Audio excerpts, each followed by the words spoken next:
Salut à tous et bienvenue pour un nouvel épisode des Superphysique Podcast. Je suis Rudy, cofondateur du site superphysique.org consacré à la musculation sans dopage que j'ai co-créé en 2009, le 15 septembre pour être exact, et sur lequel vous pouvez retrouver des milliers d'articles, des vidéos et des podcasts afin de vous éviter de faire les mêmes erreurs que moi et d'éviter ainsi de perdre du temps. J'ai également mon propre site, rudykoya.com, sur lequel je propose du coaching à distance depuis 2006, mais aussi des formations en fonction de sa morphoanatomie, c'est-à-dire de vos longueurs osseuses, de vos longueurs musculaires, des livres comme le guide de la prise de masse naturelle et le guide de la sèche naturelle que je vous envoie personnellement chaque semaine de manière dédicacée, ou encore la formation Superphysique pour les plus passionnés d'entre vous sur méthodesp.rudykoya.com.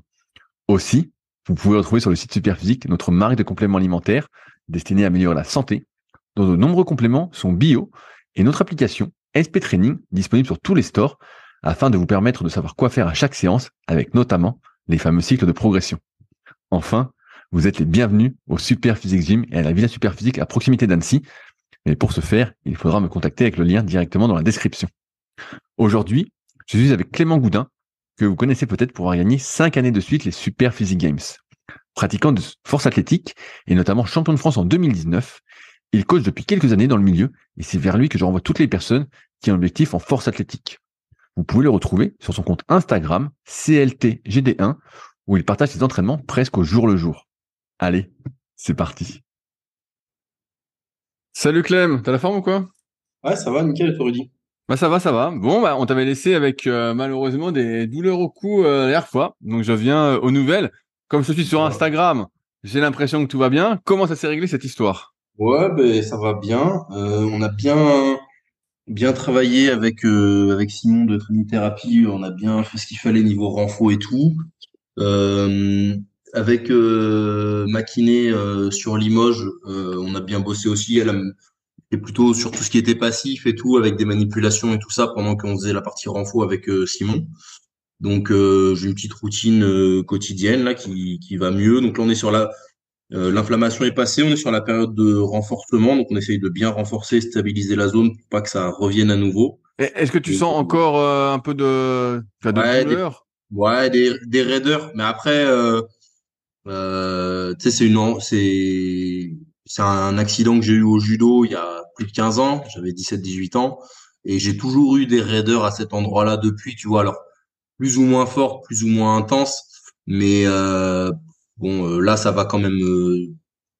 C'est des grosses raideurs, mais par rapport à ce que c'était il y a un mois et demi, c'est rien du tout.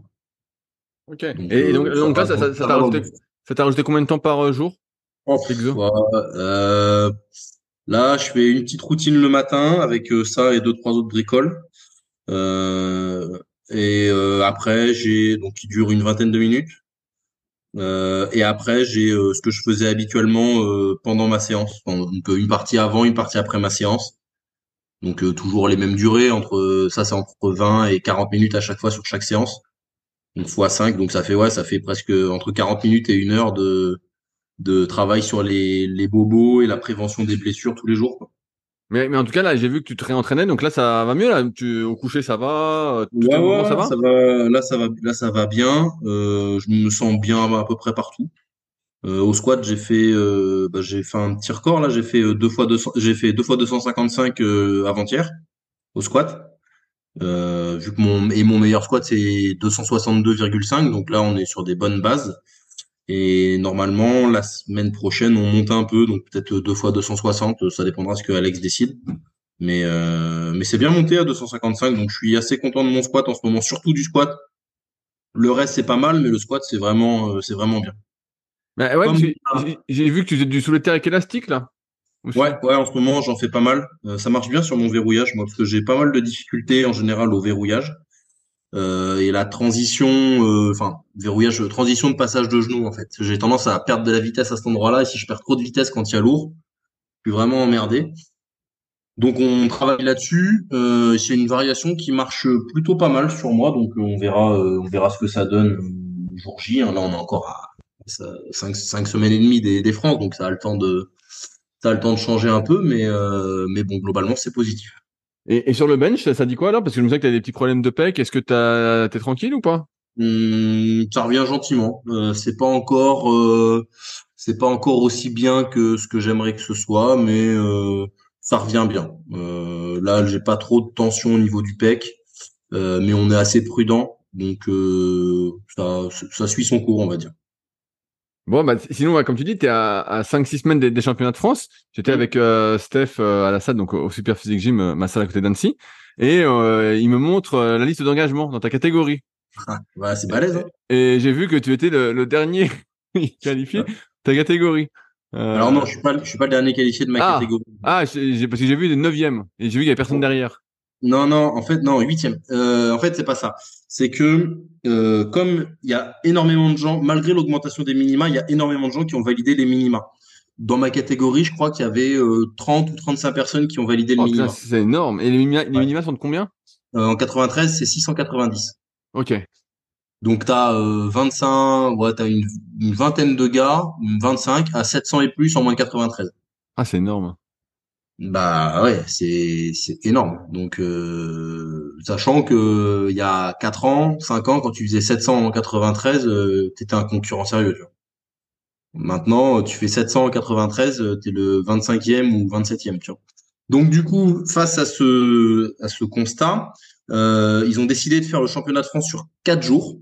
Donc jeudi, vendredi, samedi, dimanche, mais de faire des groupes B et de faire passer les groupes B en fait dans la semaine et de garder des groupes A avec huit athlètes seulement qui seront le vendredi soir, samedi, dimanche.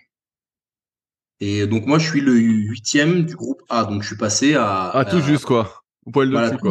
tout juste d'être dans le groupe B. Sachant que j'ai fait 735 pour me qualifier, ce qui correspond à Collectif France plus 10. Donc c'est quand même, en théorie, un bon total. Mais je pensais pas qu'il y aurait autant de gars qui feraient des si gros totaux, quoi. Ouais, non, mais Donc, j'ai regardé la liste et tout, et je me dis, putain, mais c'est énorme, hein. Je dis, putain, le niveau est monté. Vraiment, bah, c'est incroyable, hein. À chaque fois, on en parle, je sais, ça peut être tous les ceux qui nous écoutent, mais putain, je suis vraiment surpris de ce niveau qui est monté. moi, je pense que dans 2 ans, et 2 ans, ça va aller vite, hein, t'auras 6 ou 7 mecs qui feront 893 en France. Putain, tu te rends compte, avant, en moins de 90, donc c'était moins de 90, moins de 80, quand tu faisais 800 équipés, c'était génial, quoi. Ouais, bah maintenant, quand tu fais 800 sans matériel, euh, enfin, là, t'es bien, mais je pense que dans 2 ans, il y en aura au moins 6 au championnat de France qui feront ça en 93. Parce que là, je pense que tout le podium sera à 800 kilos. Sauf s'il y en a un qui passe à côté, ou qui blesse, ou qui bulle, ou qui passe vraiment à côté de sa compète en ratant toutes ses barres, en faisant des mauvais choix, etc., etc. Mais pour moi, il y a 3 mecs qui sont capables de faire 800 et plus. Peut-être même 4. Là, c'est énorme. Et j'ai pas du tout regardé les autres catégories. J'ai vu qu'en 105, il y avait Nico Perrault et Corentin Clément, là, qui avaient se tiré un peu la bourre. Ils vont Euh, tirer en 120. Ils vont tirer en 120 tous Ah, les ils deux. tirent en 120. Ah, ils vont manger un petit peu, alors. Ouais. Bah, Nico, ça fait plusieurs sorties. Enfin, il est que en 120. Enfin, il est en 120 à 111, quoi. Mais là, Corentin, par contre, il va être en 120 à 107, 108, je pense. Ok. Et est-ce que les autres catégories sont aussi concurrentielles? Ouais, ouais, c'est balèze partout. Mais le pire, c'est chez les filles. Chez les filles, c'est la folie, hein. Chez les filles, le niveau, il est énorme. Ça fait que de monter. Euh, ouais, c'est vraiment incroyable, quoi. Je trouve que le niveau chez les filles, il augmente encore plus. Parce que chez les garçons, mine de rien, t'as toujours eu un mec ou deux Oui, ouais, j'aurais un ou deux qui, qui étaient devant, ouais.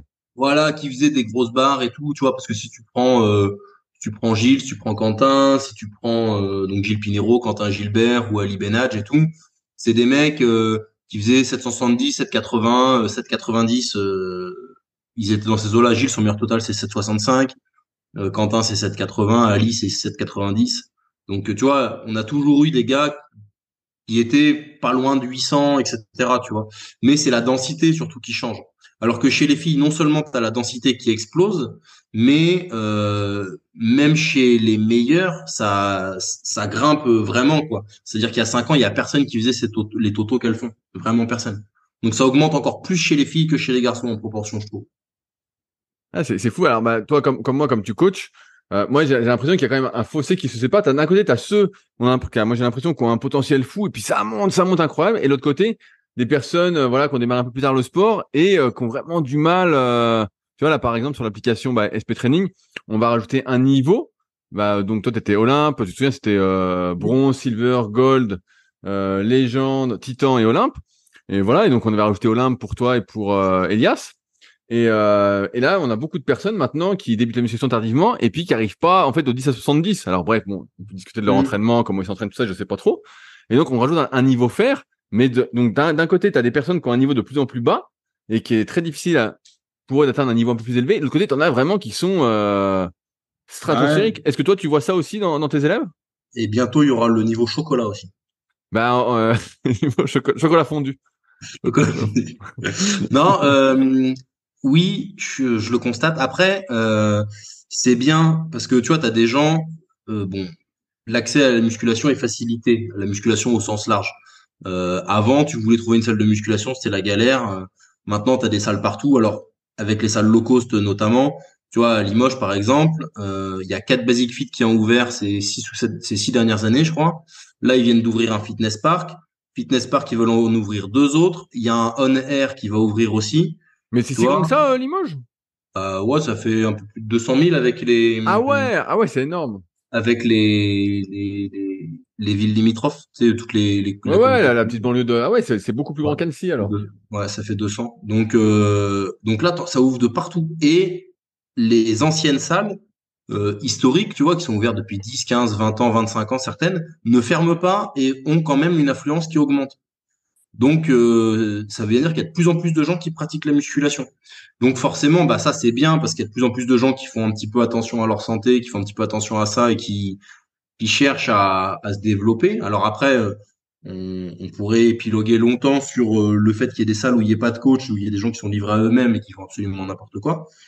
Euh, donc, ça te donne, la première chose, c'est que l'accès est facilité. Donc, il y a beaucoup, beaucoup de gens qui y vont. Donc, forcément, t'as des pépites qui vont sortir du lot et qui vont se découvrir à la musculation. Mais tu as aussi monsieur, madame, tout le monde qui n'ont jamais trop fait de sport et qui n'ont pas vraiment de qualité, qui cherchent pas forcément aussi à progresser, à forcer, tu vois, parce que t'as des gens, ça les intéresse pas forcément de devenir forcément meilleurs, tu vois. Euh, et ces gens-là, bah, c'est sûr que c'est mieux quand même parce que ils, ils vont faire quelque chose, mais c'est sûr qu'ils vont le faire à un niveau. Moi, j'ai un de mes athlètes, il a mis 3 ans avant de faire une fois 100 au squat, tu vois. 100 kilos au squat. Alors, il avait un petit peu de pathologie, il avait 2, 3 difficultés, il avait des soucis, mais on a mis presque 3 ans pour qu'il fasse 100 kilos au squat, tu vois. Ah ouais, bah je vois. Non, non, mais ça ressemble un peu à ce que moi je vois. Il y a des personnes très douées et qui sont souvent mises en avant. Et t'en as plein, plein, plein où en fait atteindre un niveau, on va dire moyen, est très difficile. Comme tu dis, bah, là, une nation au squat. Là, Mhm. moi, je vois bah, avec l'application, comme on a des retours, les gens, bah, 10 à 70 au coucher, ils disent putain, mais c'est dur, tu te rends compte, nanana. Et il y a 15, 20 ans, je dis souvent ça, mais c'est assez vrai. Les gens qui me contactaient faisaient tous 10 à 70, 10 à 80. C'était le niveau de base, en Ouais, fait. C'était le niveau ouais, de mais base. aussi parce que les gens qui commençaient la muscu et qui te contactaient, déjà, ils avaient sans doute une plus grosse base Voilà, d'entraînement. bien sûr, il y a plus Et d'entraînement. ceux qui venaient à la musculation, ils avaient peut-être un peu plus de bagages physiques. Tu vois régulièrement des données, des statistiques sur le déconditionnement global de la population, aussi bien sur les capacités cardiovasculaires que sur la force, que sur les lombalgies, que sur tout ça. Donc, globalement, on est de moins en moins en forme. Donc forcément, bah, ça se répercute. Et après, bon, ben, en venant dans les salles de musculation, ils vont être de plus en plus en forme. Mais bon, aussi, tu as des gens qui vont dans les salles de musculation et qui font 1 ou 2 séances hebdomadaires, pas plus. Forcément, en faisant ça, tu vas pas exploser ton niveau. Hein. Il y a pas de secret. À ce sujet, est-ce que tu as suivi un peu les CrossFit Games? Ouais, un petit peu. Surtout parce qu'il y avait, tu sais, le Belge Yele Host. Je sais pas si tu vois lequel c'est. Oui, oui, bien sûr, je vois que c'est. Qui a gagné le 5 kilomètres. En moins de 17 minutes. Ouais, c'est un lapin, Yele. Alors qu'il fait 100 kilos. Hein. Yele, je le connais bien parce qu'en fait, il faisait Viking Training avant. Ok.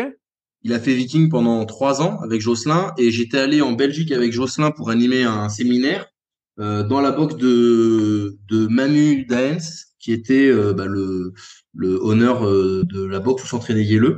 Et du coup, on avait passé le week-end là-bas. Moi, j'avais dormi chez Yele, donc on avait passé tout le week-end ensemble et super gars, vraiment super sympa et tout. Et j'ai un peu suivi pour lui et j'étais content fait sa première participation, il fait top 10, c'est vraiment bien, je trouve. C'est un gars, tu dis, il fait 100 kilos, il mesure combien? Il est très grand, Yelleu, il doit faire 1,90 m quasiment.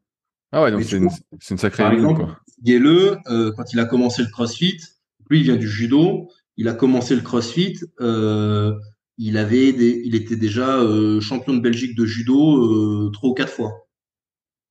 Ah ouais, donc c'est déjà une force Donc, de la nature, quoi. Même si c'était entraîné voilà, beaucoup.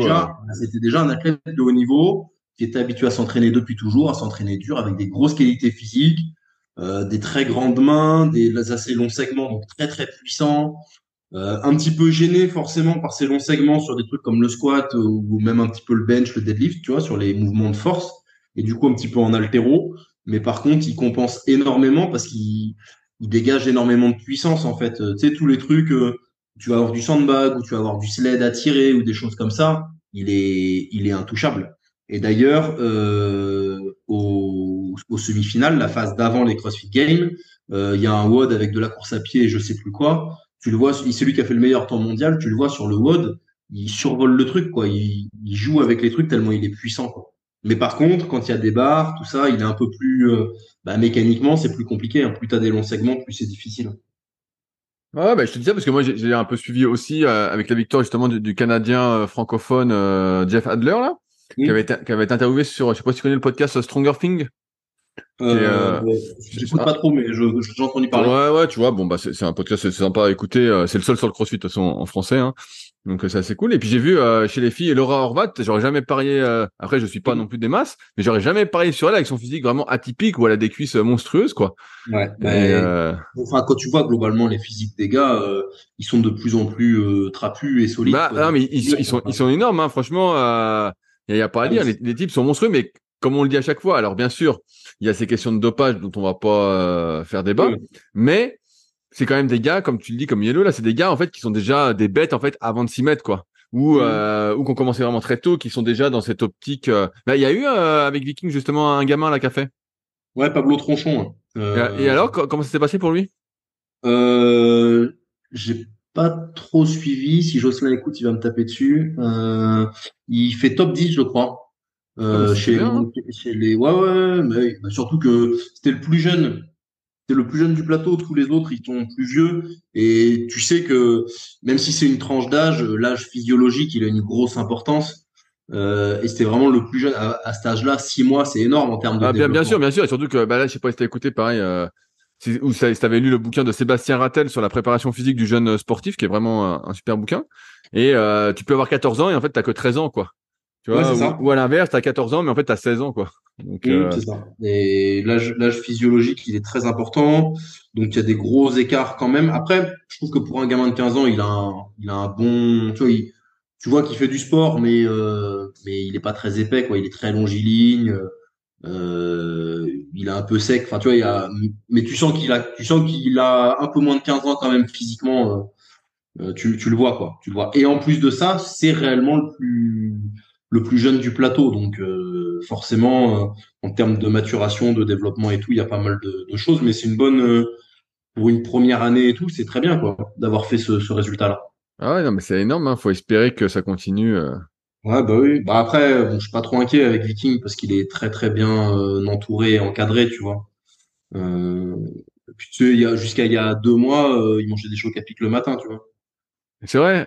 Ouais. Voilà, donc là, maintenant, il y a quelqu'un, il y a Kenneth, que je connais bien, qui va prendre sa diète en charge, etc. Donc, ça va être un petit peu différent, tu vois. Il y a plus de facteurs qui vont être mis de son côté. Alors après, c'est toujours pareil avec les jeunes comme ça. Est-ce qu'on n'en fait pas trop, trop vite, trop tôt? Quel est le bon moment pour mettre en place tel ou tel truc? C'est un vaste débat, une grande discussion dans le parcours c'est dans le projet de l'athlète de haut niveau et du jeune athlète de haut niveau. Bien sûr, mais c'est toujours difficile de savoir quand est-ce que tu commences à spécialiser. Moi, je regarde beaucoup de trucs comme ça. Personne n'est vraiment d'accord pour dire, voilà, là, tu spécialises. Ce qu'on sait, c'est qu'il faut un socle, entre guillemets, une base vraiment multi-activité, souplesse, mobilité, coordination, force, endurance. Voilà, je caricature un peu. Et ensuite, tu spécialises, c'est là que tu es le meilleur. Mais bon, là, Ouais, mais avec le CrossFit, moi, j'ai l'impression quand même, c'est assez multidiscipline quand même. Maintenant, t'as bien vu, il y avait VTT, il y avait course. Franchement, ouais, mais tu ça vois, va un peu dans tous les sens quand même là. je pense, ouais, mais c'est vrai sur des compètes comme les CrossFit Games, où, tu vois, c'est au CrossFit Games où il y a le plus de trucs un petit peu hors CrossFit. Mais tu vois, les CrossFitters, le CrossFitter moyen, tu lui fais faire une grosse rando, il va pas forcément être bien. T'as plein de mecs qui sont très forts sur de la gym suspendue, des thrusters, des handstand push-up, des choses comme ça, tu vois. Mais parce que c'est une forme de spécificité quand même, ça reste un test avec du spécifique. Enfin, autour de certains mouvements spécifiques. Alors, il y a beaucoup de mouvements à tester, mais ça reste des mouvements particuliers. Si le test, tu le faisais sur des mouvements qu'ils ont jamais vus, tu aurais un résultat qui serait totalement différent. Là, d'ailleurs, en parlant de rando, il paraît que t'as fait une rando et que t'as eu des courbatures aux cuisses. Ouais, ouais, j'ai fait un truc. C'est la descente qui m'a un petit peu détruit les Et cuisses. je comprends pas, avec tout le squat que tu fais, avec Vraiment tout le chaud. cardio que tu fais une petite rando et ça te fait des courbatures. Et je comprends Ah, pas. t'as vu, c'était une petite rando, ça finissait à 3700 mètres. Il y avait 1500 mètres de dénivelé pour une petite En, rando. en négatif, un Ah, peu positif et négatif, les tu deux. montais, tu descendais, donc tu prenais 1005 positifs et 1005 négatifs derrière. Putain, des courbatures. Moi, je pensais que t'étais un athlète justement, Ouais, non. que t'allais pas avoir de Ouais, bah, courbatures et je comprends pas. que tous ceux qui écoutent fassent l'aiguille de la grande sorcière là, et puis on verra s'ils ont pas un petit peu mal aux cuisses le lendemain. Mais ça m'a pas empêché, moins de 48 heures après, de doubler 255 au squat. Hein. Donc, tu sais, au final, C'est grâce à la rando. Ah, ça y est, c'est grâce à la rando, je le sais. non, mais bon, grâce à la rando, non. Mais par contre, le fait, tu vois, ça, par exemple, c'est des choses que j'aurais pas été forcément capable de faire il y a encore 2, 3 ans. Ou alors, j'aurais beaucoup plus souffert. Et le fait d'avoir un petit peu diversifié ma préparation avec notamment du travail cardio, avec un peu plus de travail de renfo et de prévention des blessures, etc., etc. Je sors de là, tu vois, j'ai quelques courbatures au quadri parce qu'il y avait beaucoup de descente et que bah, je suis lourd, donc c'est dur sur la descente. Ça fait beaucoup de phases excentriques sur le quadriceps. Mais en dehors de ça, aucune douleur nulle part, une très bonne récupération, et ça se passe bien, tu vois. Alors qu'il y a 2, 3 ans, j'aurais peut-être pas été capable de faire ça, sans doute pas aussi vite, et sans doute que j'aurais été massacré pendant une semaine. Donc le fait d'avoir et après ça se retranscrit sur mon entraînement en power, parce que bah du coup, c'est ce qui est vrai pour une randonnée en termes de récupération et d'assimilation aussi bien en termes de volume d'entraînement, mais que de gestion des blessures, c'est vrai aussi sur mon entraînement. Donc, je pense que c'est mieux et plus. Est-ce que tu peux préciser ce que c'est l'assimilation pour toi? Parce que c'est un truc que moi, je vois pas mal dans les sports d'endurance, mais je pense que c'est un terme qui est pas très courant en muscu. Bah, moi, je dirais que c'est plutôt enfin, t'as- tu peux faire une séance, mais qu'est-ce que cette séance va t'apporter? Est-ce qu'elle va te faire progresser ou pas? Et tu as des séances qui te font pas forcément progresser. Des fois, tu es capable de faire un truc, mais la séance, ça va pas te servir à grand-chose parce que tu l'auras pas assimilé, tu l'auras pas rentabilisé en fait. Donc parfois il faut savoir s'entraîner un petit peu moins ou s'entraîner un petit peu différemment pour qu'en fait chaque chose que tu fais, tu puisses bah, le rentabiliser, t'en servir et que ça serve ta progression. Et malheureusement, il y a beaucoup de gens qui veulent faire plus, tu sais, plus dur, beaucoup de volume, etc., etc. Et en fait, ils se massacrent plus qu'ils construisent et ils assimilent rien. Donc moi, je le verrais plutôt là, l'assimilation et la capacité d'assimilation, c'est le volume, l'intensité et la fréquence que tu peux tolérer de manière rentable pour que ça t'apporte quelque chose en termes de progression. En sport d'endurance, il parle beaucoup de la dose minimale et effective. Ouais, le En MRV. Mais voilà. en force, c'est pareil, c'est la même chose. Enfin, c'est vrai. Ok. Ah ouais, justement. Mais c'est tentant de vouloir en faire plus. Ça, c'est un peu dans l'être humain. Tu dis, ah, je vais en faire plus, je vais progresser.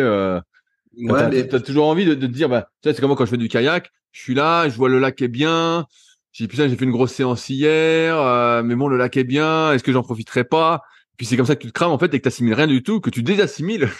c'est ça, parce qu'en fait, du coup, t'es bien, mais tu vas faire la séance, et en fait, la séance que t'as la semaine d'après ou le lendemain ou 2 jours après, où t'aurais été bien aussi et où t'aurais pu peut-être pousser un peu plus et faire quelque chose d'intéressant, bah du coup, vu que t'as moins bien récupéré et tout, bah celle-ci, elle te sert à rien.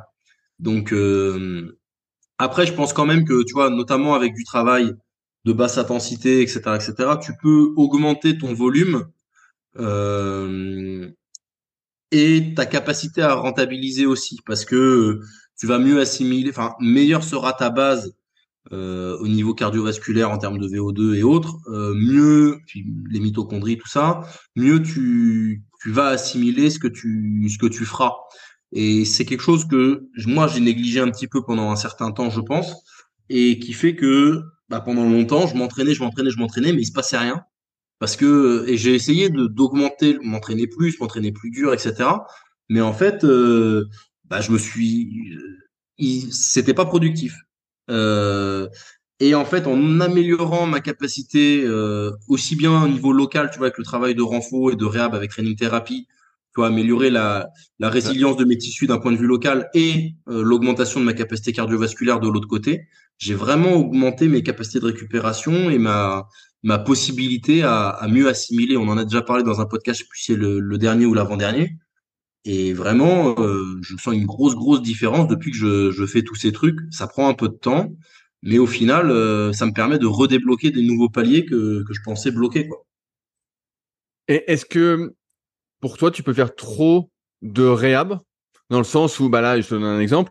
Là, on dit que tu es à peu près à Ouais, une une heure heure. en Ouais. gros. Euh, est-ce que si tu passais progressivement à 1h05, 1h10, tout ça, est-ce que Ouais, tu serais encore plus résilient? Tu vois, est-ce qu'il y a une limite non. à la résilience? Bah, je pense qu'il y a forcément une limite à la résilience parce que déjà, quand tu fais du sport performance, l'idée c'est d'augmenter les contraintes pour repousser toujours la capacité et de créer un stress. Donc en fait, tu vas augmenter le stress et à un moment donné, la résilience, elle sera inférieure au stress que tu t'imposeras. Donc de toute manière, c'est pas possible. Mais après, la limite, elle est surtout en termes de temps et mental parce que ça m'amuse vraiment pas quoi. Parce qu'en plus les exos que je fais pour les cervicales par exemple, c'est du travail en isométrie. Donc je suis allongé par terre et tu sais, je viens me mettre en flexion avec Ah la tête. ouais, et puis tu tournes la tête, tu rentres le menton, Ouais, voilà, tu c'est fais des de trucs comme ça. Alors, l'iso, je vois un peu voilà, c'est de l'idée. Ouais. l'iso et c'est de de l'isométrie lestée avec soit un petit poids, soit une haltère qui vient appuyer, créer une contrainte. Et tu fais de l'isométrie comme ça, tu vois. C'est chiant à mourir, hein. Ça dure 7-8 minutes que d'isométrie et derrière t'as des petits mouvements et trucs et bidules. 7-8 minutes d'isométrie que sur la nuque tous les jours, tous les matins, bah ça te casse les pieds, hein, on va pas se mentir, hein, ça c'est pas amusant. Tu vois, quand tu fais du squat, quand tu fais une gamme montante au squat ou du bench ou je sais pas quoi ou des séries, ça a un petit côté un peu plus fun, un peu plus ludique quand même. Enfin, c'est intéressant. Faire de l'isométrie sur ta nuque, c'est pas rigolo quoi. Ouais, je posais cette question parce que moi j'ai l'impression d'être arrivé un peu au bout de l'accumulation de volume en termes de basse intensité, tu sais, de Hmm. zone 2, parce qu'à chaque fois on disait voilà, il faut faire la basse intensité, ça améliore bah, justement, comme tu dis, ta capacité à assimiler les gros charges d'entraînement, à faire des séances dures. Et pendant un petit moment, là, pendant quelques mois, on va dire, bah, j'étais presque à, on va dire, une dizaine de séances par semaine, hein, pas que de basse intensité, mais tout confondu. Et j'ai l'impression, bah, justement, que ça m'a pas aidé à assimiler, mais que ça m'a crevé, quoi. En fait, même s'il y avait beaucoup de séances à basse intensité, il y avait peut-être pas les trois quarts, mais les deux tiers de séances à basse intensité. Bah, en fait, ce volume d'entraînement, même à basse intensité, au bout d'un moment, il te crève, en fait. Il te crève, Ouais, il il est te trop crève, il puissant. te crève. Alors, évidemment, comme tu dis pour la réhab, bah, c'est pas le plus plaisant, mais comme Hmm. je faisais sur Bikerg ou tu le fais sur mon ergo kayak à basse intensité, tu écoutes un podcast, tu regardes une vidéo, voilà, tu as un documentaire, un truc, donc ça passe, voilà, tu penses pas trop. Mais tu peux aussi faire trop de basse intensité et en fait ça te crève, ça te crève, ça te crève, comme si on avait. C'est vrai que je pose la question sur la résilience un peu. Alors peut-être que j'ai pas été assez progressif, mais j'ai pas l'impression de pas avoir été très progressif. Mais comme s'il y avait une sorte de limite, sans doute individuelle, à cette capacité à améliorer euh, ta résilience, ta capacité à supporter de fortes charges, et en fait que la basse intensité allait te crever aussi, quoi. Ouais, après peut-être que c'est plus long aussi parce que si tu regardes un cycliste pro, finalement, il fait peut-être bien 15 heures ou 20 heures, j'en sais rien, de zone 2 par semaine, tu vois. Et ça le fatigue pas. Après, c'est peut-être la manière dont ton corps va gérer les substrats. qui est, tu vois, peut-être que avec toute la base muscu que tu as, tu vas chercher à fond les sucres et très peu les graisses finalement. Donc en fait, tu es tout le temps en train de te pomper ton stock de glycogène plus que d'aller chercher tes graisses. Tu vois, il y a peut-être des choses comme ça et même du coup sur de la basse intensité, bah ça te fatigue un peu plus.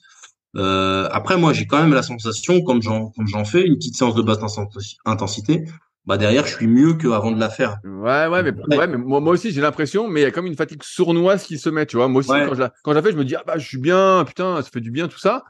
Et après, quand tu te couches, putain, tu dors comme un loir, quoi. Tu me dis, putain, ouais, bah de toute façon, ça reste une activité, donc ça reste forcément de la fatigue, hein. C'est évident. Tu consommes des calories, tes muscles qui se contractent. Au niveau métabolique, il se passe des choses. Ton cœur, il monte un petit peu. Au niveau transpiration, il y a aussi des choses qui se passent sur la régulation de la température du corps. Donc forcément, quand tu mets tous ces mécanismes en place, ça prend de l'énergie. Euh, Après, peut-être qu'effectivement c'était trop ou trop vite ou tout ça. Et aussi, effectivement, je pense qu'à un moment donné, il y a une réalité qui est que comme le mec qui pourra faire tout ce qu'il veut, il fera jamais 200 au squat. T'as des gars, ils font 200 au squat en 3 mois maintenant, et t'as des mecs qui peuvent faire ce qu'ils veulent, ils feront jamais 200 au squat de leur vie.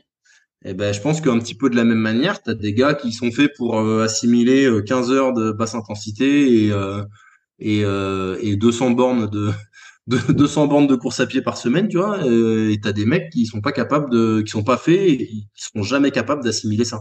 ouais, non, mais c'est pour ça que j'en parle, parce que des fois, on a l'impression, en lisant les réseaux, les trucs, qu'il y a pas de limite. Et moi, je suis un peu, bah, tu vois qui c'est, Evan Paycon? Ouais. Tu vois, bah là, en ce moment, il parle beaucoup bah, il développe un appareil qui est un peu comme le Moxy, pour mesurer un peu l'oxygénation musculaire, mais ce que je comprends, c'est aussi pour mesurer l'oxyde nitrique, mais bref. Et lui, il montre, voilà, que chez les mecs qui font de la muscu ou du crossfit, et ben en fait, le facteur limitant, souvent, même à basse intensité, c'est que leurs muscles congestionnent. Tu vois, ça congestionne, ça congestionne. Et Mm.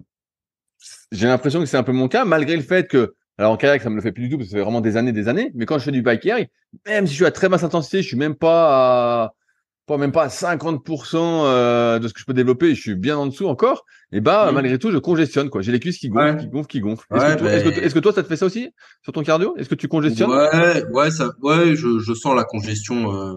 Malgré le fait que tu forces pas, quoi, que t'es bidon, Ouais. quoi. Ah Moi, ouais, ouais. enfin, moi, je sens toujours une grosse congestion. Après, c'est normal parce qu'en fait, notre muscle, il a tellement, pour le coup, tu vois, ça fait 15 ans que tu es habitué à lever des charges et à être sur des séries relativement courtes, tu vois, aller entre 1 et 15 reps, on va dire, grosso modo. Forcément que, là, tu vas te mettre 45 minutes sur un truc, ton muscle, il comprend rien à ce qui se passe et en fait, tu l'emmènes sur des filières qui sont un petit peu différentes. Et finalement, je pense que autant c'est bénéfique d'en faire, etc. Mais effectivement, il faut trouver la bonne dose parce que si tu en fais vraiment trop, bah, dans mon cas, hein, le risque c'est quand même de changer un petit peu le mode de fonctionnement et le mode de contraction des muscles et que tu sois quand même moins efficient dans ce que tu as à faire et dans mon cas de pousser lourd sur une seule répétition. Donc, il faut pas perdre de vue quand tu fais ce genre de choses que ça doit être un. Attends, il y a le chat qui me nique un truc. Ça Quel doit est, être un. quel est ce chat diabolique? Alors que moi, Belzébuth, il dort à mes pieds, nickel, quoi. Ouais, ouais, bah là. Euh, j'ai perdu. Ouais, quand tu fais un truc comme ça, l'objectif c'est de servir ta progression. C'est pas de faire de la basse intensité pour faire de la basse intensité. Sinon, on Mais, revient à ce qu'on disait tout à l'heure sur l'assimilation et le volume rentable. Si ce que tu fais c'est pas rentable, ça sert à rien, quoi. mais j'ai une blague, alors je sais pas si c'est une blague, mais tu sais, bah, je sais pas si t'as suivi, mais j'ai fait un gros article, j'en ai pas trop parlé encore, à part en podcast. J'ai fait le guide ultime de l'endurance. Ah bah si, tu l'as lu, non? Je sais plus si tu m'as écrit par rapport à ça. J'ai pas lu, mais tu m'en as parlé. Ouais. Ouais, bah bref, j'ai fait cet article-là qui est assez énorme, hein, qui fait l'équivalent de 42 pages Word. Ok. Et, et bref, et J'aime donc ça, j'ai dit, de quoi? j'aime ça écrire. Ouais, moi j'aime bien écrire pour centraliser mes idées, tout mettre en ordre. Et bref, et donc dedans, bah, je propose justement, s'il y en a que ça intéresse, d'avoir deux, trois personnes, tu vois, pour tester un peu, pour mettre en application ce que je comprends de l'entraînement en endurance. Hmm. Et il y a quelques personnes qui m'ont écrit, et je leur dis, bah ok, pourquoi pas, quel est l'objectif? Elles me disent, et les trois m'ont dit la même chose, elles m'ont dit, je veux améliorer mon endurance fondamentale. Je dis, bah ok, mais c'est quoi le but derrière? Je Oui, dis, il y en est-ce a que, pas. est-ce que tu veux faire un 10 km? Est-ce que tu veux faire, tu veux mieux récupérer quand tu fais tes efforts, tu vois, par exemple en power ou en muscu? C'est quoi le but? Et un peu comme les data, j'ai l'impression que beaucoup de personnes se perdent avec un mauvais objectif, en fait. Ils disent, je veux améliorer mon endurance fondamentale, mais concrètement, ça veut rien dire. C'est qu'est-ce que tu veux faire, en fait? Est-ce que tu veux, Ah voilà, oui. comme je disais, mieux récupérer? Est-ce que tu vas baisser ta fréquence cardiaque? Donc moi, j'ai pas mal d'élèves en muscu. Là, j'en ai quelques-uns qui sont un peu intéressés, donc je suis un peu avec eux. Il y en a qui sont à 70 de pulsations au repos. Donc je dis bon bah là forcément faut qu'on fasse descendre ça, ce sera mieux pour ta santé, mais même Exactement. pour récupérer. Mais beaucoup de gens, j'ai l'impression que c'est un peu comme les data, se perdent en fait dans l'objectif quoi. Avant tu faisais du cardio, tu dis ah je vais faire 3 fois par semaine, je vais faire 3 fois par semaine. C'était parce que tu préparais un 10 km ou c'était la perf. Là je sais pas pourquoi Je c'est pense que il faut que je fasse ça, mais c'est ça que je veux et en fait ça n'a pas de sens, ça ne sert à rien, ça ne sert absolument à rien. c'est beaucoup lié au réseau. Tu vois, tu parlais des réseaux tout à l'heure, mais comme sur les réseaux, on te dit que bah, c'est bien d'améliorer ton endurance fondamentale et de faire de la basse intensité. T'as plein de gens qui font de la basse intensité en se disant il faut que je le fasse pour améliorer mon endurance fondamentale, mais qui se décentrent un petit peu Bah, de leur objectif principal quoi. ouais, et puis de leur objectif principal, et puis de, de la compréhension du truc. Ils le font sans réellement comprendre ce qu'ils font et pourquoi ils le font, etc. Et après, il y a aussi un côté, alors on a un petit peu un impact là-dessus, tu vois, moralisateur, c'est-à-dire que tu as des gens qui te disent, bon, ben même si vous faites 5 fois 1 heure d'entraînement, vous êtes des sédentaires, donc voilà, donc vous devez faire à côté, aller marcher, aller faire ci, aller faire ça. Et tu as des gens, du coup, qui se forcent à essayer de faire tous ces trucs, mais du coup, ils sacrifient du sommeil, du coup, ils sacrifient d'autres choses, et ils le font pas forcément bien, ils le font pas forcément avec envie. Et finalement, bah, c'est plus contre-productif qu'autre chose. J'avais une athlète comme ça, elle allait marcher absolument parce qu'il fallait aller marcher, elle voulait faire je sais plus combien de pas, etc., etc. Elle s'est mise à avoir mal aux genoux. Je lui ai dit, bah arrête de marche moins, tu vois, parce que elle avait toujours mal après ses marches. Je lui ai dit, bah marche moins ou fais un jour sur deux ou un truc comme ça. Et elle me dit, et du coup, est-ce que je peux faire de la natation à la place, etc. En plus des séances de muscu et tout, je lui dis, mais en fait, à un moment donné, il faut essayer de faire peut-être un petit peu moins pour que tout ce que tu fasses te soit utile, plutôt que de vouloir absolument faire plus et rajouter, rajouter, rajouter, parce que dans plein de podcasts et sur Instagram, on te dit que si tu fais pas ça, ça, ça et ça, t'es une merde. Mais en fait, finalement, bah, plus t'en fais, et c'est pas forcément mieux ce sera pour toi. Et ça, il y a beaucoup de gens qui arrivent pas à le comprendre parce que ils ont perdu le sens. Bien sûr, mais parce qu'on pousse à toujours plus, comme tu l'as dit, c'est un peu moralisateur de dire Ah tu oui, fais pas complet. assez, tu fais pas assez, tu fais pas assez. Et en fait, tu te rends compte, comme tu l'as dit tout à l'heure, que moi je me rends compte, je sais pas si c'est les années ou quoi, mais mon énergie est pas illimitée. Et en fait, tu fais une grosse séance, ok, après je fais peut-être une basse intensité, bah là je suis en train d'essayer de ralentir un peu là-dessus. Mais en fait, t'es déjà à 2 séances, après tu dis bah je fais ma réhab ou voilà, de la préhab ou tes étirements ou bref, peu importe comment tu l'appelles. Puis à la fin, tu as fait 3 entraînements dans la journée, tu dis putain, ça c'est vite passé quoi. Je dis ma journée, Oui, oui. j'ai rien eu le temps de faire et après tu te couches, t'es mort et tu recommences le lendemain. Tu dis ouais, je suis en forme, mais putain, t'as le temps de rien quoi. Ouais, puis la fatigue psychologique que ça induit aussi. Et pourquoi? C'est-à-dire que t'es sportif de haut niveau, tu vas avoir des résultats où c'est ton métier finalement, etc., etc. Pourquoi pas? Mais pour des gens qui a priori font pas de compétition ou tout ça, est-ce que le jeu en vaut vraiment la chandelle? Pas forcément. Et est-ce que tu es capable de gérer cette charge psychologique? Parce que bah c'est contraignant, hein. Tous les matins tu dois faire ci, ensuite tu dois faire ta séance, ensuite tu fais ta basse intensité, etc., etc. C'est lourd, aussi bien dans ton organisation, dans ta vie sociale, mais psychologiquement, parce que bah, en fait, tu as toujours un truc qui t'attend dans ta journée. Et encore, toi et moi, on est des privilégiés parce qu'on a un boulot qui est adaptable et qu'on peut faire de chez nous, on perd pas trop de temps n'importe où, etc. Le mec qui fait 8-17 en horaire de bureau ou qui fait des 12 heures ou je sais pas quoi, ou qui est en 3-8, etc., etc. Tout ce qu'on lui dit, c'est du chinois en fait. Il dit, bah, ils sont barjots les gars, jamais je pourrais faire ça moi. Mais bien sûr, bien sûr, bien sûr. J'en parlais avec un pote là que j'ai interviewé pour pour les secrets du sport. Ça sort dans 2 semaines. Qui a fait les Jeux Olympiques en ski pour la Colombie. Et Mhm. justement, on parlait de ça parce que lui, maintenant, il a une salle un peu de prépa physique, tu vois, où il coach les gens. Puis des fois, ils viennent, bah voilà, ils sont complètement sédentaires, ils sont bossus, ils peuvent pas bouger. La fois, il m'a dit, il a un gars qui est venu, il arrivait pas à faire une fente bulgare à vide.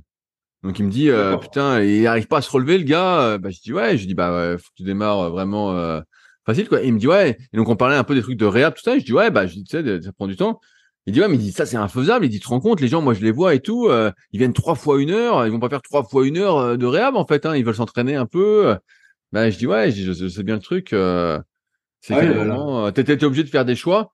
Et parfois, le choix, quand t'es pas, entre guillemets, archi motivé, tout ça, bah, c'est plutôt, comme je dis souvent dans les podcasts, c'est, voilà, il y a un exo que t'arrives pas à faire, tout ça.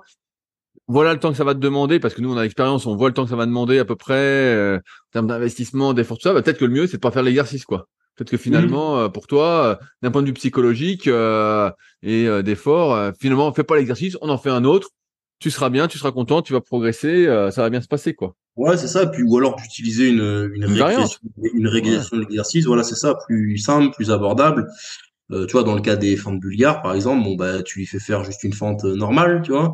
Et si même ça, c'est pas possible, eh ben, tu passes par le squat avant pour améliorer quand même un petit peu la masse musculaire et la force quadrifessier. Et puis, bah, petit à petit, tu pourras intégrer la fente. Mais moi, j'ai déjà eu plutôt parce que j'ai quelques coachings présentiels, j'en ai vraiment pas beaucoup, mais j'en ai quelques-uns. J'ai déjà eu quelqu'un, une fille qui était en situation de grosse obésité. Euh, J'arrive, j'arrive chez elle, je la mets sur son petit vélo d'appartement. Tranquille, on tourne les jambes et au bout de 3 minutes, elle pouvait plus me parler. Tu vois, parce que c'était trop. Elle était incapable de faire une fente au poids du corps. Et après quelques années plus tard, bah maintenant, elle peut faire des gros fractionnés sur le vélo. Les fentes, elle les fait avec une haltère dans chaque main, en série de 20. Enfin, tu vois, il y a une progression qui est quand même possible, Mm. même avec un très faible volume d'entraînement. C'est l'avantage des gens qui partent de très très loin comme ça. Parce que le corps, il est quand même bien fait. Il se rend compte que c'est bon pour lui. Et il est fait pour fonctionner malgré tout le corps, même si pendant 20, 25, 30 ans, 35 ans, des fois, tu l'as massacré. Il est fait pour être fonctionnel et bah, pour se baisser, pour ramasser des choses, etc., etc. Il est pas fait pour l'ordinateur à la base. Non, mais ça C'est c'est sûr. vrai, il se réadapte plus vite à l'effort qu'il ne s'est adapté à l'ordinateur en réalité. Bah, heureusement quand même, parce que tu te rends compte, Hmm. sinon, ce serait fou. Alors après, moi, j'ai l'impression aussi, bah, je sais pas toi, mais que, car on en a déjà parlé plein de fois, mais que plus les années passent, moins on a cette assimilation rapide, quoi. Plus faut en faire pour la même assimilation, quoi. Ah bah oui, oui, bah c'est la métaphore du seau d'eau percé que je t'ai fait Ah l'autre ouais, bah fois. voilà, exactement. Tu vois, aujourd'hui, je fais un étirement. Tu vois, si je le fais un peu tous les jours, bah ça va. Ouais, ça va si je le fais tous les jours. Avant, je le faisais 2 fois par semaine. Franchement, je gagnais en souplesse, quoi. Maintenant, si je le fais pas tous les jours, je sens que, alors je peux sauter un jour ou deux, hein, mais Hmm. faut être beaucoup plus régulier, quoi. Ouais, mais et encore, t'as pas 50 ans, mon pauvre Rudy. Et non, seulement 22 ans, je sais. Seulement 22. Ouais, t'es éternel, t'es comme Peter Pan. Mais c'est vrai. Tiens, j'ai une question sur le forum dont j'avais parlé avec toi, qui fait toujours un peu débat dans le power. Je change complètement de sujet, hein, mais il y a un type qui nous a demandé, voilà, qu'est-ce qu'on pensait de la prise inversée au soulevé de terre. Toi qui est dans le milieu du power et qui voit justement un peu bah, les compétiteurs, les compétitions, t'entraînes plein de gars. Est-ce que c'est encore beaucoup utilisé la prise inversée?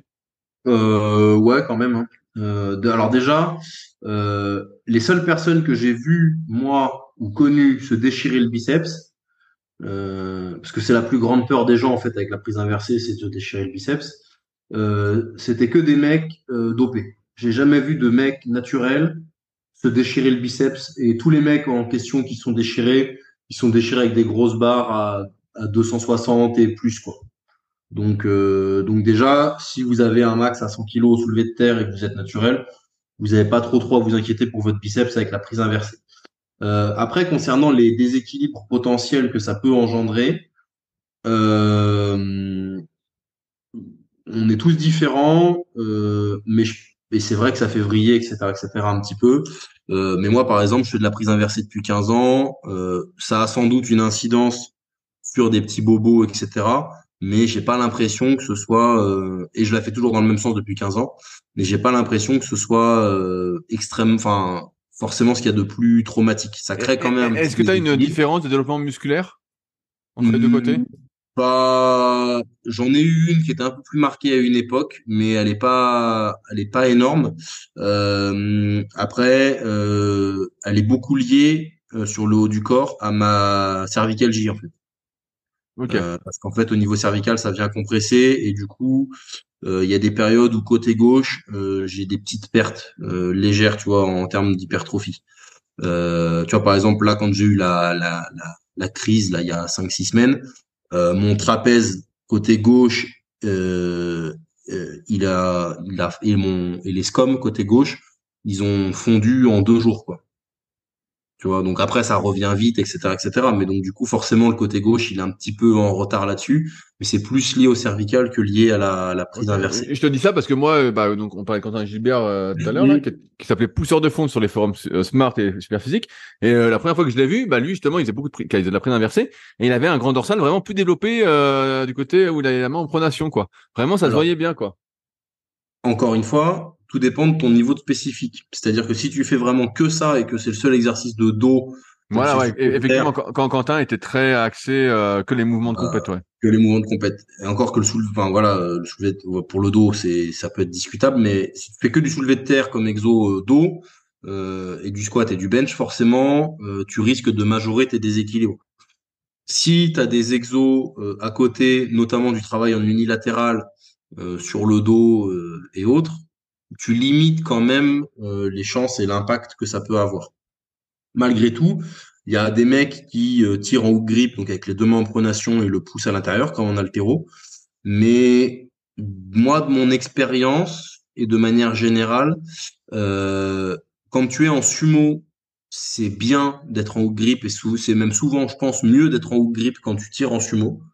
Par contre, pour les mecs qui tirent en tradi, c'est très très dur en fait en grip avec les 2 mains en pronation de bien activer au niveau du dos et de bien plaquer la barre contre toi. Je trouve que c'est beaucoup plus difficile et ça se vérifie parce que dans les athlètes qui tirent en tradi, il y en a moins qui sont en double pronation que dans les athlètes qui tirent en sumo.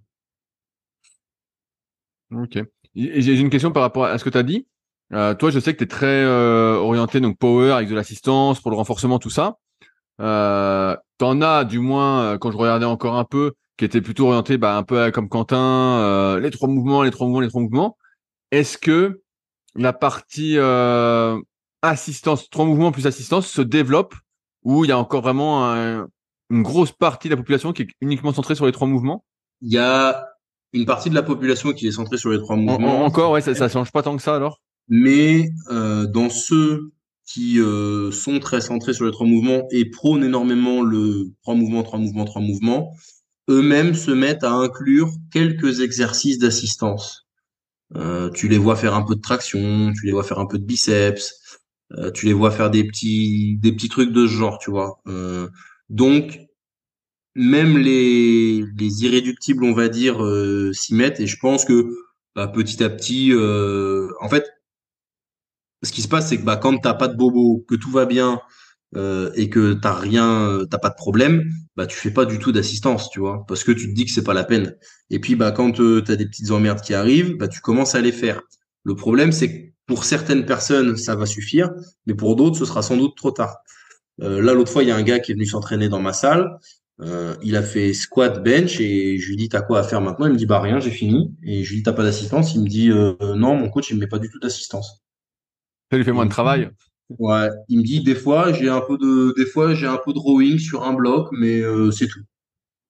Voilà.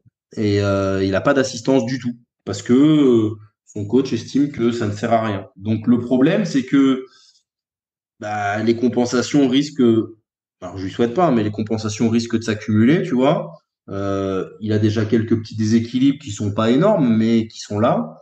Et forcément, si tu restes que sur ces 3 mouvements-là et que tu as déjà un déséquilibre qui est là, tu vas le majorer, le déséquilibre, et tu vas devenir de plus en plus fort dans ta compensation. Tu vas avoir de plus en plus de restrictions de mobilité sur les autres patterns. Et en fait, il y a un moment donné, tu es de plus en plus fort sur un type de pattern et tu as de plus en plus de compensation et tu as de plus en plus de restrictions de mobilité sur un autre pattern, ça peut pas bien se passer. À 5 ans, 10 ans, 15 ans, 20 ans, ça ne peut pas bien se passer, c'est impossible. Ouais, non, mais moi, c'est ce que je pense aussi, mais c'est pour ça que je me disais que là, avec le temps qui passe, ceux qui étaient adeptes justement que des trois mouvements sans assistance, et se mettaient peut-être un peu plus à l'assistance parce qu'ils voyaient justement, qui pétaient de plus en plus et que il fallait forcément faire des mouvements dans d'autres plans et C'est là solliciter que des muscles que tu fais jamais, ou presque pas, pour cette optique en fait justement de résilience qu'on disait tout à l'heure. ils s'y mettent gentiment. Après, le problème, enfin le problème, je sais pas si on peut dire que c'est un problème, mais ceux qui sont le plus visibles, c'est les meilleurs. D'accord? Quand t'es le meilleur, a priori, c'est que t'es plutôt fait pour ça. Et si t'es plutôt fait pour ça, bah, en général, tu te blesses un petit peu moins que les autres parce que t'es fait pour ce truc-là en termes de levier, en termes d'équilibre, etc., etc. T'as des mecs qui ils sont parfaitement équilibrés, quoi. Et même en faisant presque rien pour l'être, ils sont parfaitement équilibrés. Alors que t'as des gars, ils sont tordus de partout, ils sont pleins de compensations, etc. Et je pense que du coup, bah, ceux qui ont la voix qui porte le plus la plus grosse visibilité, c'est les plus doués. Et comme ils sont assez doués pour ça, ils ont peut-être moins besoin de faire du renfort et tout ça que les mecs un peu moins doués. Mais le problème, c'est que les mecs un peu moins doués, ils ont tendance à se dire, bah, vu que Pierre-Paul Jacques, les superstars, ils font pas ça, eh ben c'est que c'est de la merde de faire ça. Mais le problème, c'est que Pierre-Paul Jacques, les superstars, eux, ils ont peut-être un peu moins besoin que toi. C'est Non, mais le, ouais, c'est bien quoi, sûr, c'est mais moi, le super chinois, t'appelais ça le super chinois, toi? ouais, ouais, bah, c'est pour ça, là, quand t'expliquais, je pensais à ça, je dis, bah oui, à chaque fois, tu vois que tu vois le plus résistant, le plus solide, et t'en oublies que toi, tu es toi, et t'es pas lui, sinon tu serais à sa place. Et donc, Exactement. forcément, toi, tu dois pas faire la même chose que lui, parce que, sinon, nous, on a souvent ces questions-là sur les forums, on a eu beaucoup, avec quand le street workout s'est démocratisé, avec des gars qui faisaient des tractions, uniquement des dips, qui avaient des physiques vraiment incroyables, et des mecs nous écrivaient, ils disent, ouais, moi, j'aimerais avoir un dos de folie, comment progresser aux tractions? Ben, on disait, si t'étais fait pour avoir un dos de folie en faisant des tractions, tu l'aurais déjà, parce que tu fais des tractions. Toi, à mon Mmh. avis, il faut que tu fasses autre chose, qu'à pas que des Ouais, c'est tractions, ça. quoi. Et le mec dit, ah bon, et tout. Il dit, ouais, mais regarde un tel. Et j'ai dit, mais un tel, c'est un mec qui a du bol. C'est un mec qui a du bol. Moi, Bah, quand tu vois, des fois, je vois des gars dans n'importe quel sport, tu vois, en kayak, je regarde beaucoup. T'as des gars, des fois, putain, ils prennent des bras du dos en faisant du kayak. Ils disent, putain, mais c'est incroyable. Toi, tu fais. Ouais, mmh. moi, je prends un peu parce que voilà, je prends. Je perds moins parce que j'ai tout développé avec la muscu. Mais tu vois bien que ça vient pas uniquement avec quelques exercices, quoi. Bah, toi, ça vient pas du kayak que t'es un Ben gros non, dos. non, Ah, bien ça vient sûr. du Mais Bah après, ouais. oui, tu vois des mecs comme Ludo Adamantium, là, tu parlais du street lifting. Ouais, par exemple, Ludo ou même Baki, les mecs. Qui, quand tu vois comment ils sont, et puis, enfin, Ludo Adamantium, la première fois qu'on l'a vu, on l'a découvert, il faisait déjà une traction stricte à 80 ou 90, tu vois. Et Ouais, tu ouais. le regardes de dos au niveau de l'insertion, t'as l'impression que le grand dorsal, il s'insère au niveau du genou tellement il est long, quoi. Ah ouais, il a un dos de fou, Ludo. Ouais, vraiment Ouais, bah incroyable. Il se met forcément. de dos, tu dis putain, moi si j'étais toi, je marcherais de dos. Hein. Ouais, bah c'est un deltaplane, quoi, forcément. Mais parce que il a des insertions qui n'en finissent pas, parce qu'il est fait pour ça, et bah pour lui, c'est facile. Mais c'est un peu comme moi, les tractions, j'en fais toujours un peu, mais sans forcer. Parce que bon, j'ai les coudes qui tirent un petit peu avec le barbasse, donc quand je fais beaucoup de barbasse lourds comme en ce moment, j'ai du mal à faire les tractions en plus, tu vois, donc je les garde juste en léger, tu vois, à 10, 15 kilos, pas plus. Et sur les périodes où le barbasse est un peu moins lourd, ça me permet je peux forcer un peu plus sur les tractions, j'ai les coudes qui encaissent mieux, mais sinon ça me fait trop. Mais là, du coup, en ce moment, je suis à ouais, 10, 15 kilos. Je sais que les championnats de France seront passés, en 2, 3 semaines, je refais 7, 8 reps avec 40 kilos de lest. Tu vois, aux tractions, C'est quoi ton record en lest? Je me souviens plus. T'avais pas fait 10 à 50 peut-être? Si, Non? 10 à 50, mon meilleur Eh lest. ouais, ouais, c'est ça, parce que moi je me souviens, je faisais 10 à 40 et je crois que j'avais fait 6 à 50 au mieux. Et je me disais que Mm. t'avais fait 10 à 50 de mémoire. Ouais, 10 à 50. Après, c'était pas archi propre, les Oui, strict oui, bien sûr, valideraient mais. pas. Mais ouais, 10 à 50, mais j'étais un poil plus léger. Et bah voilà, après, moi, les tractions, ça a toujours été facile pour moi, aussi loin que je me souvienne, même quand j'étais gosse, je pouvais en faire plein, quoi. Ouais, ouais, non, mais bien sûr, non, mais c'est sûr c'est toujours le problème de prendre exemple sur les meilleurs. Tu dis, putain, le mec, il fait des tractions, il a un dos comme ça. Ouais, mais en fait, c'est parce qu'il a un dos comme ça qu'il peut faire des tractions. Ouais, c'est exactement ça. C'est exactement ça. C'est Mais la mauvaise cause conséquence. On réfléchit à l'envers. c'est comme l'endurance fondamentale. Exactement. On réfléchit à l'envers. Il court vite, donc il a une grosse VO2. Non, non, non. Il court vite parce qu'il a une grosse VO2. Ah ouais, bah, pareil, là, je lisais des articles, on finira là-dessus. Donc, comme j'ai écrit mon article, j'ai eu pas mal de retours de gars que j'avais cités dans l'article, ou même des gars vraiment des spécialistes, des entraîneurs. Et moi, j'étais parti sur l'idée, justement, que la VO2, Donc la consommation maximale d'oxygène, notamment à l'effort, était quelque chose qui se développait surtout gamin. Et après, ta marge de progression était assez faible, surtout à mesure que les années passaient. Donc j'étais parti sur une marge, quand tu es adulte, de 10 à 15% d'amélioration. Et il y a quelqu'un qui m'a envoyé justement un article pour me montrer un contre-exemple. Voilà, encore une fois, prendre avec des pincettes. Quelqu'un avait amélioré justement sa VO2 sur des années avec un entraînement qui avait l'air plutôt bien calibré de 24%. Un type qui avait 40 ou autour de la quarantaine, quoi. Ouais, Et mais il était peut-être doué de base, tu vois aussi. voilà. Mais le mec était passé de autour de 50 à pratiquement 65, un truc du style.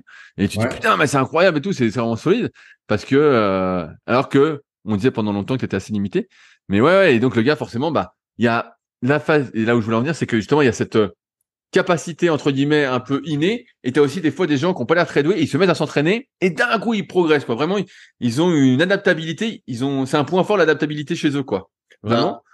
Et ça, pareil, c'est un truc qu'on n'arrive pas trop à détecter dès le début, mais là, dans l'exemple de la VO2, ouais, le gars, en fait, c'était incroyable. C'est vraiment le contre-exemple parfait. Ou comme en muscu, des fois, tu vois des gens pas très doués. Moi, je le vois avec les analyses morpho. Des fois, je dis, attendez de plus être débutant parce qu'il y a des surprises. Mais des gars, des fois, tu dis, putain, il devrait pas avoir de biceps. Et puis là, les bras énormes. Je dis, putain, mais. et oui, parce qu'il y a on sait pas tout, mais t'as des contre-exemples à tout. Tu vois, par exemple, une fille comme Priscilla Bavoil, qui est la meilleure au monde et la meilleure française. Elle a commencé le sport. Elle a jamais fait de sport de sa vie. Elle a commencé le sport à 17 ans, 18 ans, avec la muscu. Elle a fait un peu de muscu vite fait. Très vite, elle a fait des bons trucs, mais elle a commencé au squat à 30 kilos. Tu vois, et elle avait aucune base de sportive ou athlétique avant. Et elle est devenue surforte parce que bon, maintenant elle squatte de 15 de 20, tu vois. Ah ouais, Et donc en fait, elle a une sorte de potentiel caché. ouais, incroyable. Et Noémie Alabert, pareil, elle a passé toute son adolescence en fauteuil roulant parce elle a eu une grosse opération de la hanche. Tu sais, elle avait une jambe plus courte que l'autre, mais genre 10 centimètres. Ah putain, Donc, je savais pas. ouais, tu sais, elle a eu l'espèce de truc en métal, là, tu sais, où il te pète un clic tous les jours, là, pour Ouais, te rallonger. ouais, je vois bien le truc affreux, là. Ouais, le truc affreux, mais elle a passé le bac en fauteuil roulant, elle a tout fait en fauteuil roulant et tout. Elle a passé ouais, quasiment toute son adolescence à rien pouvoir faire. Son enfance, elle pouvait pas marcher. Elle avait mis des vidéos d'elle quand elle était gamine. En fait, elle se traînait par terre parce qu'elle pouvait pas marcher. Enfin, c'était impossible qu'elle marche avec sa jambe qui avait 10 centimètres d'écart. Derrière, elle se met à la muscu à, je sais pas, à 21 ou 22 ans, peut-être un truc comme ça. Et, euh, et de fil en aiguille, elle se retrouve à faire de la force. Elle est championne d'Europe, vice-championne du monde. Derrière, elle a été championne du monde 2 fois. Elle a été championne d'Europe, alors que à 15 ans, elle pouvait même pas marcher, quoi. Donc, tu as aussi des contre-exemples de ce style avec des gens qui ont un potentiel caché, incroyable, et tu sais pas d'où ça vient, tu comprends pas, mais ils sont archi forts. Et t'as aussi ceux, donc moi j'ai fait partie quand j'étais gamin, et je pense que j'étais un peu en avance sur ma croissance, qui sont très très bons dans certaines disciplines, mais en fait qui sont juste en avance et qui après en fait c'est pas qu'ils avaient le potentiel, c'est que ils étaient déjà au bout de leur marge de progression ou presque. Là. À 16 ans, tu avais déjà tout donné, mon pauvre Rudy. Non, pas à 16 ans, mais en athlète j'étais très bon quand j'étais gamin. Et après ça s'est essoufflé quoi. Après j'ai vu que hop ça prenait ma marge de progression. Ouais. Je sais pas où Ouais, mais où elle était passée quoi. on en revient à ce qu'on dit sur l'âge physiologique, en fait. Bien sûr, bien Et sûr. forcément, c'est pour ça, dans les catégories jeunes, c'est assez ingrat. Alors, ça évolue maintenant sur la détection parce qu'ils prennent un petit peu en compte dans certains sports ce genre de choses. Mais il y a 10, 15, 20 ans, c'était pas du tout pris en compte. Et t'as des mecs qui sont passés au travers complet, hein. Moi, je voyais quand j'étais surveillant, j'avais les gamins du pôle sport judo. Il y en avait un, il était tout petit, il ressemblait à rien, mais parce qu'il avait 16 ans et demi, mais il ressemblait encore à un enfant. Tu vois, il avait encore son corps d'enfant, pas de puberté, il était imberbe, tout petit, pas de muscles, etc., etc. Et donc forcément, à 16 ans, il s'est fait un petit peu écarter parce que il avait pas de résultats. Mais en fait, il pouvait pas avoir de résultats, il avait pas de puberté, c'était encore un enfant en fait. Et c'est là où c'est un petit peu dommage parce que c'est un mec qui aurait sans doute eu un gros potentiel une fois que sa puberté serait arrivée. Bien sûr, Mais il y a pas cette patience, enfin, il y avait pas forcément cette patience et cette connaissance-là à l'époque. Et c'est dommage. bien sûr, bien sûr. À ce sujet, je peux conseiller le podcast avec justement avec Sébastien Rattel dont je parlais, donc son livre, le guide c'est pas le guide, si, ça va être la Bible de l'entraînement du jeune sportif, quelque chose comme ça. Et il a fait un podcast récemment sur Secret d'entraîneur, qui était aussi hyper intéressant, où il parle de tout ça, justement. Et bref, c'est à écouter. Je trouve que c'est assez intéressant, notamment pour ceux qui sont parents, qui se posent des questions.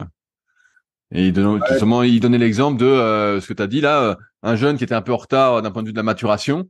Et en fait, souvent, ces personnes-là, elles arrêtent de se prendre des raclées au bout d'un moment, et elles reviennent des années plus tard. Et là, justement, comme elles ont leur poussée de croissance, et elles reviennent et puis elles sont fortes, mais en fait, c'était trop tard pour faire une carrière. Bon, après, est-ce que c'était grave ou pas, mais c'est Ouais, vrai c'est que ça. c'était pas très juste, quoi. Ah bah, en plus, enfin moi je pense que je le vois dans le judo parce que c'est finalement ce que j'ai connu le mieux en termes de haut niveau et étant enfin au niveau des athlètes. T'en as plein. Ceux qui sont très bons dans les catégories jeunes, cadets, juniors, c'est rarement ceux qui font les meilleures carrières chez les adultes. C'est rarement le cas, sauf exception, tu vois, un mec comme Teddy Riner, quand il était junior 1, il faisait déjà les championnats du monde open et il gagnait. Bon, tu vois, si tu sors de certaines exceptions comme ça, sachant que Teddy Riner, à 14 ans, il avait déjà le physique qu'il a actuellement, à quelque chose près, hein. Tout à fait. Donc, Clément, voilà. allez, sur ce, on va s'arrêter là. Je commence à être rincé, même s'il est encore assez tôt. Quand je m'entraîne pour de vrai, contrairement à toi, et que j'ai pas des courbatures de la randonnée, Ouais, je non, mais c'est bon, je ils sont devrais. passés. En plus, j'ai fait mon petit cardio aujourd'hui et tout, je suis bien. Allez, sur ce, eh ben, on espère que vous avez passé un bon moment et que ça vous a apporté des réponses à vos questions, des pistes de réflexion. Bref, que c'était un bon moment. Si vous souhaitez réagir, n'hésitez pas à le faire directement dans la partie commentaires, soit sur YouTube, soit sur SoundCloud. Et puis nous, de toute façon, on se retrouve la semaine prochaine avec Fabrice et ses nouvelles aventures. Et quand on se reparle, Clément, tu seras plus qu'à une semaine et quelques des championnats de France, donc tout sera fait ou presque. Yes. Allez, Salut à tous, bonne soirée. salut. Si vous êtes encore là, c'est que vous avez sans doute passé un bon moment. Si vous avez des questions sur les sujets que nous avons abordés aujourd'hui ou que vous souhaitez nous en poser, ne vous priez pas, c'est avec plaisir dans la partie commentaires sur SoundCloud ou sur YouTube. Si vous avez des questions qui n'ont rien à voir avec les sujets abordés, par contre, cela se passe sur les forums Superphysique, qui sont les derniers forums de musculation du web et qui est également les premiers sur www.superphysique.org. Enfin, merci d'avance pour votre soutien, notamment à ceux qui laisseront des commentaires sur les applications de podcast, que ce soit Spotify ou Apple, avec évidemment la note de 5 étoiles sur 5. Je compte également sur vos partages sur les réseaux sociaux que je repartagerai avec plaisir. Sur ce, bon entraînement et à la semaine prochaine.